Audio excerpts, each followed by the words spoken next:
All right, let's get right into it. Today, we're basically popping the hood on democracy itself.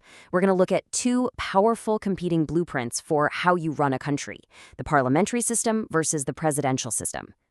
It really all boils down to one huge question. Who's actually in charge? Is it a president who gets elected directly by the people? Or is it a prime minister who comes up through the ranks of parliament? And the answer, well, it changes everything. It shapes a nation's stability, its entire political culture, and that's exactly what we're going to unpack. So yeah, let's explore these two fundamental designs. You can almost think of it as a tale of two governments, right? Each one has its own unique philosophy about where power should come from, and more importantly, how you keep it in check. So first up, we've got the parliamentary system. The big idea here is that the people in charge, the prime minister and their whole team, the cabinet, they're actually members of the legislature. They come from it. And this is the key part. They have to answer to it. This whole setup is often called the Westminster model because, yep, it started over in Britain. Now flip that completely on its head, and you get the presidential system. In this model, the president wears two hats: head of state and head of government. And the executive branch? Totally separate. It's not part of the legislature at all. The powers aren't mixed together. They are very intentionally kept apart. So that really gets us to the heart of the matter, the core mechanical difference between these two. Where does the power actually live? How are these systems wired? It all comes down to their basic structure. Okay, so in a parliamentary system, what you've got is this fusion of powers. Think of it like this. The government is literally a part of the parliament. The ministers, they're also members of parliament. Everything is woven together. But in a presidential system, it's the total opposite, a strict separation of powers. The president's team, the cabinet, they're not in the legislature. The power is sliced up into different independent branches on purpose. And, the parliamentary system didn't just pop into existence. No way. It grew. It evolved over hundreds of years. In Britain, you can trace it all the way back to the Magna Carta chipping away at the king's power. Then you have the Glorious Revolution putting parliament on top. And eventually you see the cabinet and the prime minister emerge as the real shot callers. It was this really slow, organic evolution. The presidential system, though, that was a totally different story. It was a deliberate invention, an intentional design.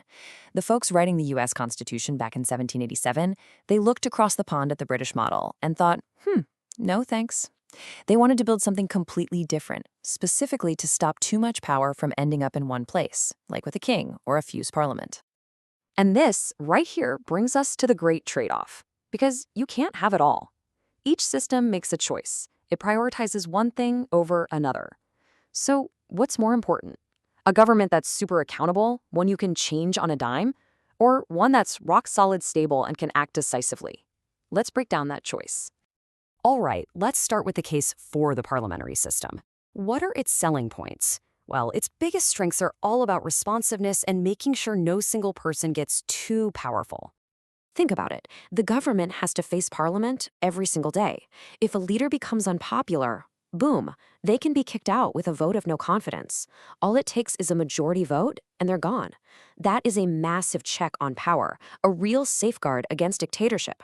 Plus, since the executive and legislative branches are fused, things can often run a lot smoother. It can be way easier to get laws passed.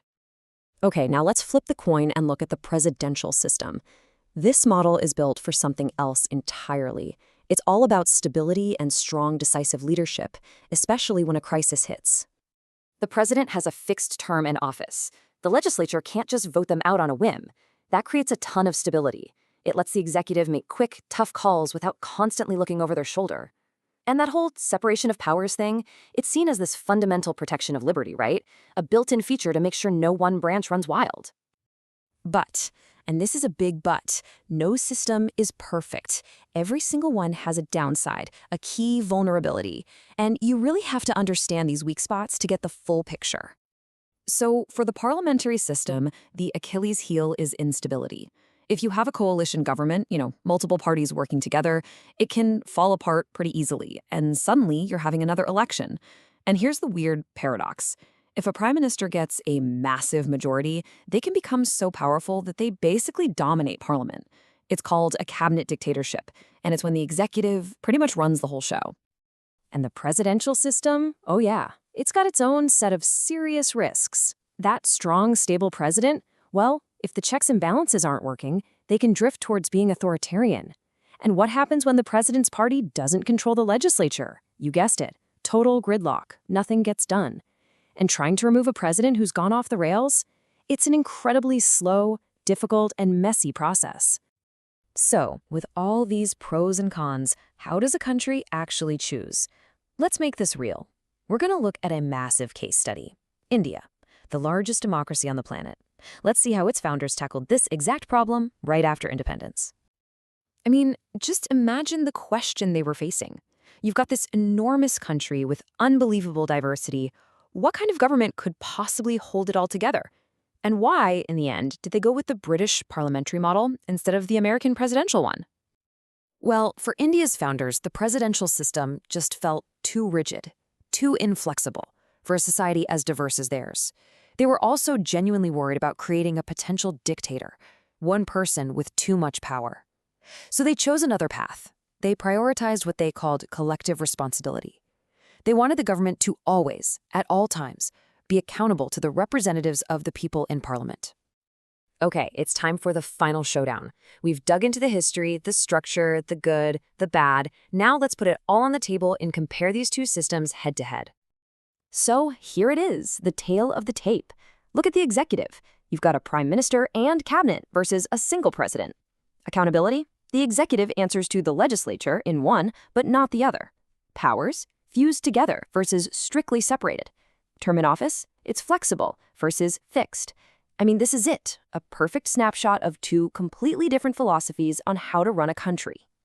So really, when you strip everything else away, it just comes down to a core difference in values. One system prizes accountability and flexibility above all else. The other one, it bets everything on stability and direct authority. And that leaves us, and you, with one final question to think about. What do you value more in a government? Do you want one that's consistently stable, even if it means risking total gridlock? Or would you rather have one that is constantly accountable, even if that means things can be a bit unstable? There's no easy answer, but the one a nation chooses, well, that defines everything.